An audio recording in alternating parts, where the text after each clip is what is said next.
The following video was brought to you by Audible, where you can start a free 30-day trial by visiting audible.com/bunnyhop. This time, the audiobook I'm recommending is The Martian, narrated by R.C. Bray, who starts off sounding kinda like he's from King of the Hill. But Space Hank Hill is just one character out of a diverse cast of bureaucrats arguing over this guy. Stick with it for a couple hours and it turns into this rousing, nostalgic procedural drama, and a conflict between a writer coming up with a whole bunch of problems for a character determined to survive. And hey, it's thematically appropriate too. Doom comes out in like a month, and you get stranded on Mars in that too, and this book's probably gonna be bad. Once again, that's audible.com/bunnyhop. So with that being said, let's get on with the show.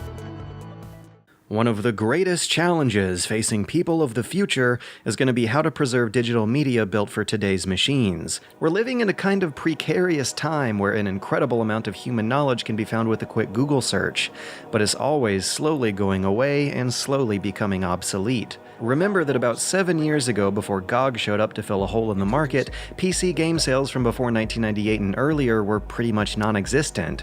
Sure, GOG found a way to resell them, and sure, you can always emulate them, but both solutions are more trouble than simply opening up an old book and finding ink still being there on paper.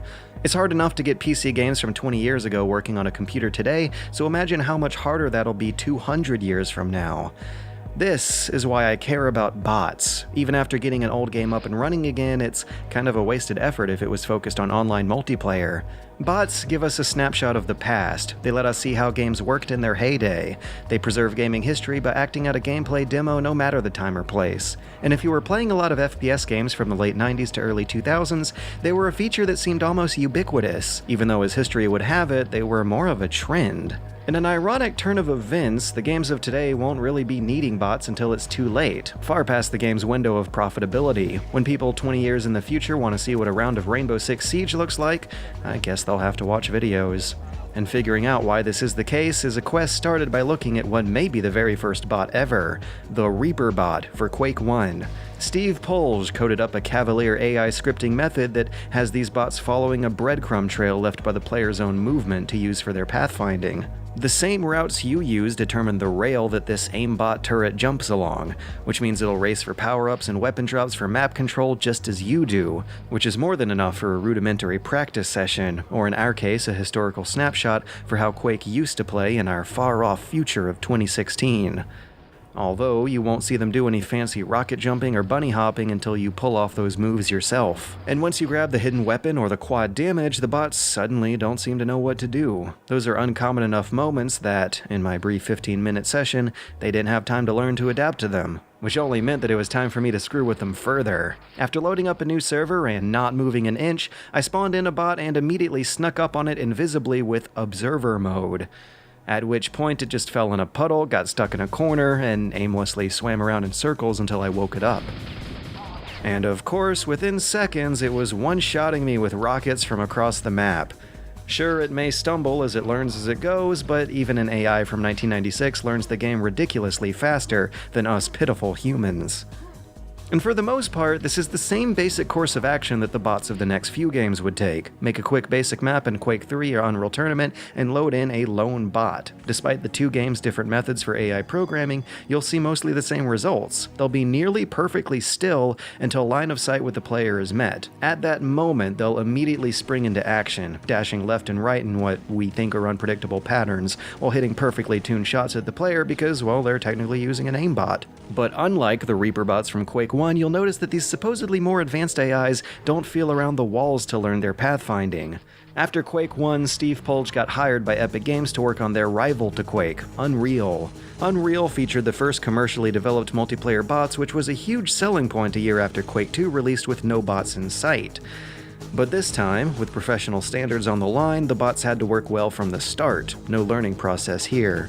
Pre-placed waypoints planted by the dev were now the bot's main mode of transportation, rather than the ones laid down by the player. So individual points of action now had to be laid out. All those full-time employment hours had developers hand-placing tens, if not hundreds, of waypoints that distanced a bot's jumps, toggled their tactics, switched their logic, and even instructed them on where to wait for elevators in addition to trying to account for every conceivable route the bots could take through a level.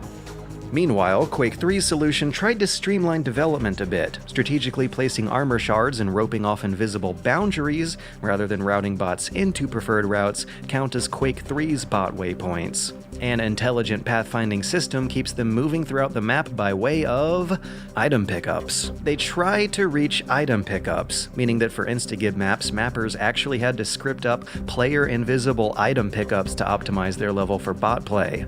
So in effect, they're only appearing to hunt down the player since you're both chasing after the same stuff. But of course, you'd never see that mentioned on the back of the box. In 1999, this race to create the most convincing bots had Quake 3 and Unreal Tournament entirely ditching the corridor campaigns of earlier for single-player modes that were entirely bot matches, which is a feature that spread into all sorts of unexpected places.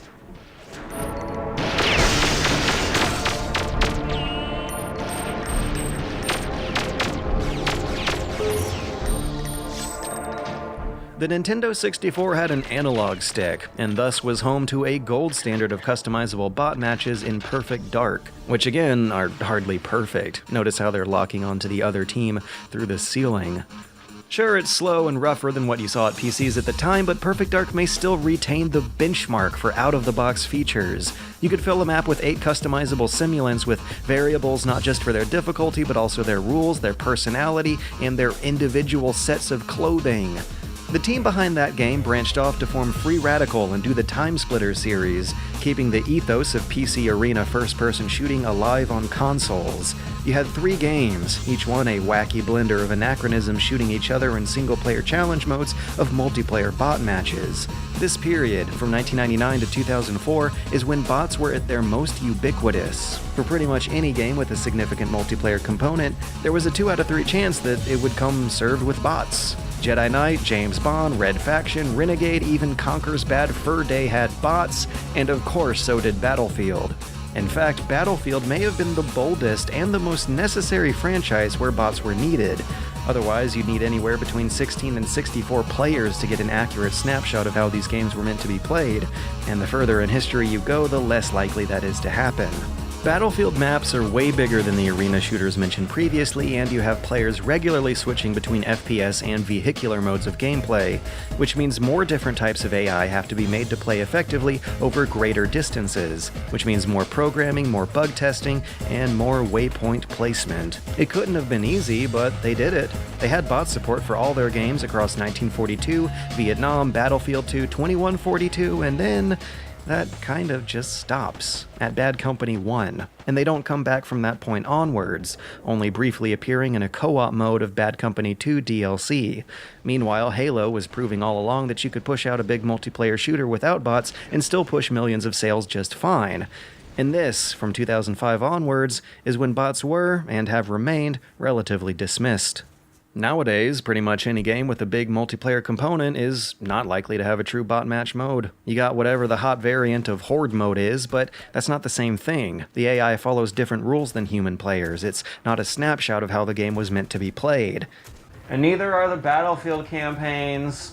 I really enjoy and love the Battlefield Bad Company 2 game. I just love that type of theme and that type of humor within the game. And recently I kickstarted it up, loaded it up, and actually went into a game, and there was 2 or 3 players. And that's not the way it's meant to be played. Yeah, I know, and I'm like, where is everybody? I can't, how can I take this flag when there's no one against me? As a kickback as well too, just basically before doing this interview, I loaded up Operation Flashpoint. I loaded up a mission game, and I threw down a couple of squads and a couple of tanks, and did the same on my side, and had this grand old time. And it just like took me back to almost 1990, 2000. I was just like, shit, I'm just back in my teenage years again, playing in the same map, playing against the same AI, and it felt authentic. That was Chad Lyon, a former AI programmer for Bohemia Interactive who worked on their virtual battlefield simulation technology during the Arma 2 and 3 days. Hello, guys. I'm actually Chad Lyon from. I used to work at Bohemia Interactive Studios, the department that was actually building and making virtual battlefield simulations, VBS 1, VBS 2, and then I previously have left the company in the past 4 years and gone on to more web based solutions and database systems now. What would you say is your reason for why this feature of AI bots in multiplayer FPS games has been missing in a lot of games? I just being an opinion based actual reaction to it is that it would be mainly the market dynamics and actually what customers actually wanting from the actual product. What is particular about programming the AI in multiplayer modes for Bohemia Interactive style games?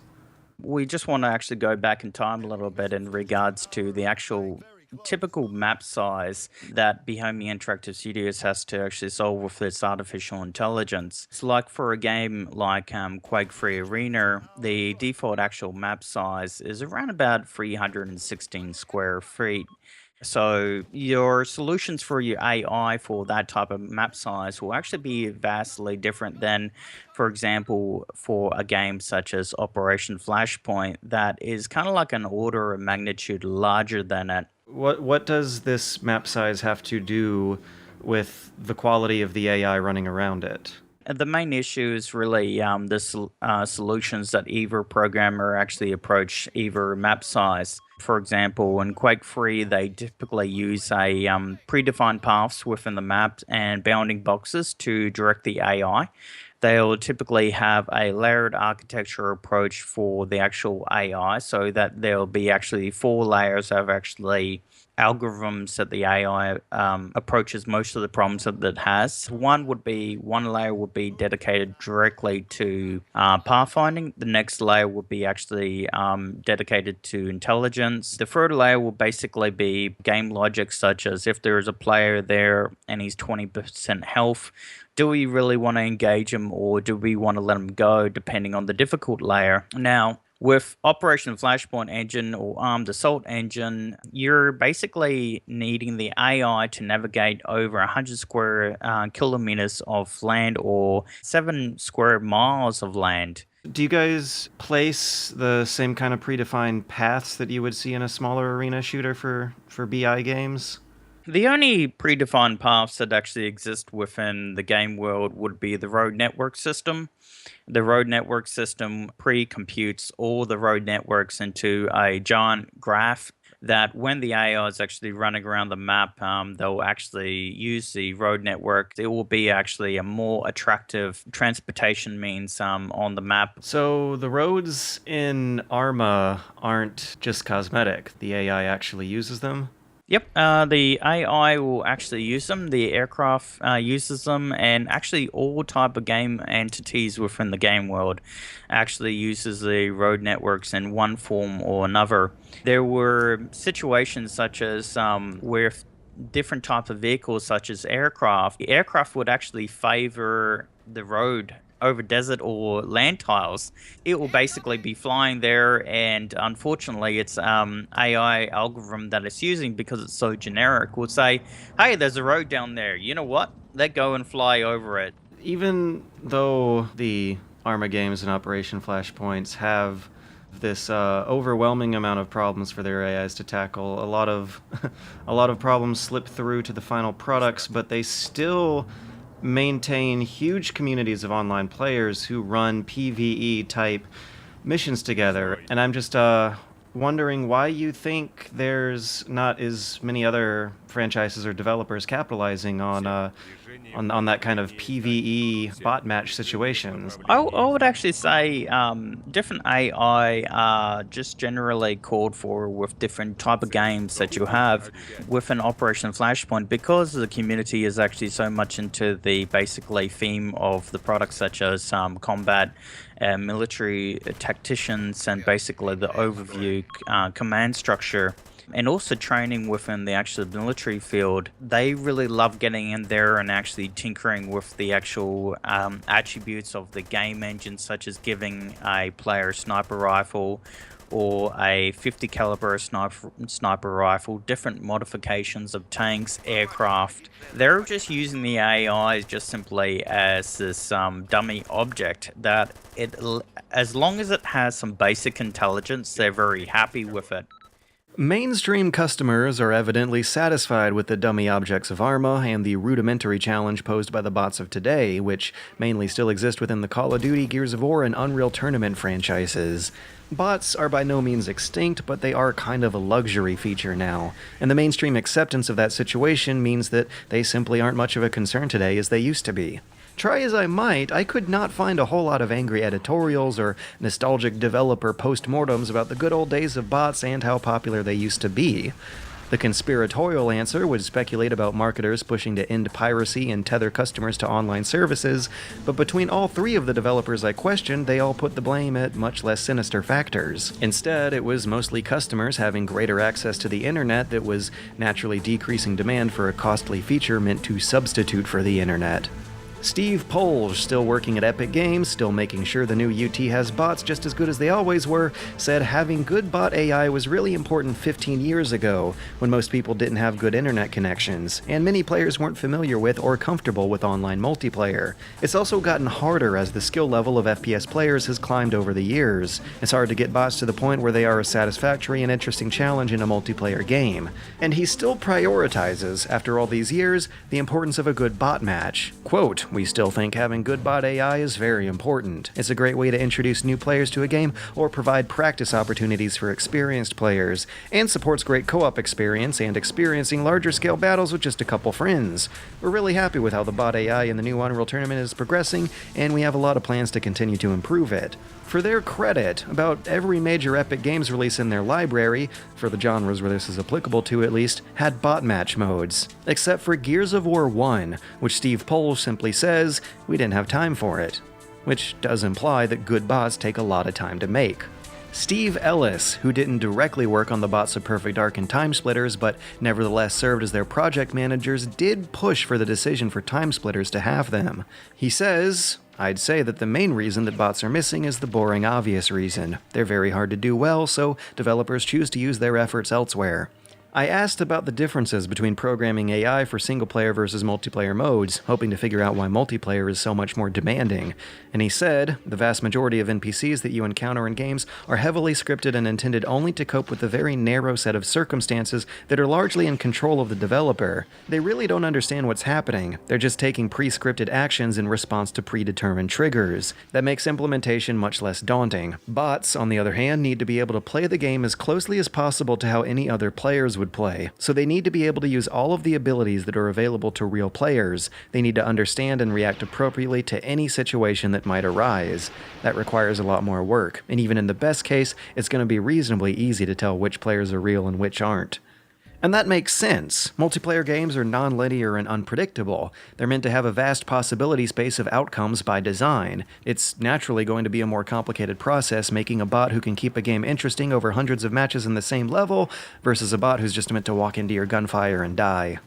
One's meant to do its job just once and get it over with, and the other's meant to create lasting value, which means higher costs. I don't think it's a coincidence that the lack of bots in Battlefield games started happening around the same time the games featured this cutting-edge destruction system, which would have put a far heavier burden on polishing their pathfinding and visibility logic. If you had to put yourself in the shoes of back in 2007, before YouTube, before a lot of games had a dependency on social media marketing, and you were putting out Bad Company 1 after previously working on the Battlefields, you think they just wanted to save money? No, I think it was just basically the expectations and the market at the time. If you go back to the original Battlefields, you would actually see that most people were on dial-up internet. LANs were very popular. So these games with large land masses, you would typically want to populate the map with a lot of bots because your dial-up internet connection didn't really suffice for the connection requirements for 64 or 128 players. I've mostly been interested in playing with bots for the purposes of historical preservation, kind of demoing the game and seeing how it was meant to be played on a platform that maybe it wasn't or a time in which it wasn't. And do you think this is a priority for developers when making their game? Do they want to see what an online FPS is going to play like when maybe it's 40 years later and everyone's forgotten about it? I would actually just simply quote that it's more of a return of the investment. The long-term return of investment for game development studios, they're basically looking at the short term. They're looking at basically what are the social trends, what are the players really expecting, or our customers actually expecting from the product, and how can we quickly and efficiently deliver that product to them. Their goal of the game actually existing in 10 or 20 years doesn't really mean much to them. So here's my conclusion. The strenuous labor of placing pathfinding nodes versus the unreliable results of unscripted pathfinding, plus the high cost of programmers and the high demands of now skilled multiplayer gamers, means that programming bots is simply hard-ass work. Meanwhile, it's the future. Our always-on broadband internet connections and the higher pools of real human players that can jump into any little cheap Steam release, plus the short-term irrelevance of historical preservation via bots, means that programming bots is no longer financially worth the cost. It used to be, but now it's not. And that's why bots have gone away, for the most part. You can still find them in UT and COD, but maybe the biggest shame here is that they're so exclusive to older franchises with the bigger, older studios. There's a lot of small multiplayer releases that could use this feature, and then, hell, there's a lot of big multiplayer releases that could use this feature. And if the beautiful intricacies of a good siege match are destined to be forgotten with time, then the future will be at least a little disappointing in some respects.